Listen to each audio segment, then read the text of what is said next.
This is my story. I was brought up, like some of you who are listening, in a Christian home. I went to church all the time, and I grew up learning about Jesus. And at 17 years old, I sort of came to the proverbial crossroads where I felt I had to decide whether I was going to embrace the faith of my parents for myself or not, whether I would just forget about God and live my own life.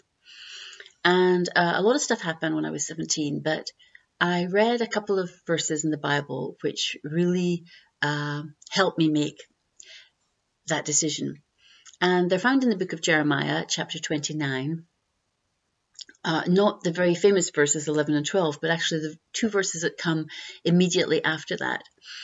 And God is speaking to Israel through Jeremiah at a very bleak time in Israel's history. They are just about to go into exile.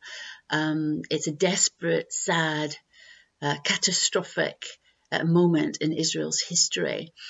And God doesn't leave them without a bit of light at the end of the tunnel. And he says these words to them,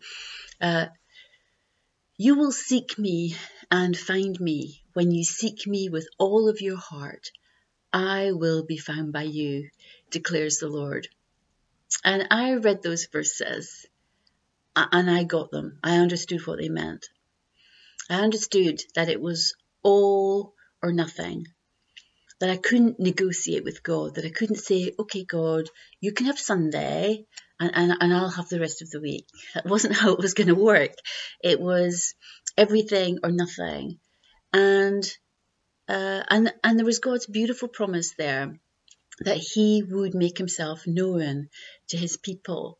Never a God that's a trillion miles away, uninterested, but always a God who walks with his people, who loves us and wants to have communion with us.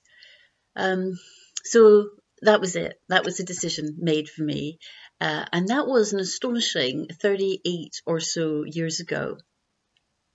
And I look back on that time and I didn't keep my side of the bargain. I have not always been wholehearted for God. I have not always loved him as I should.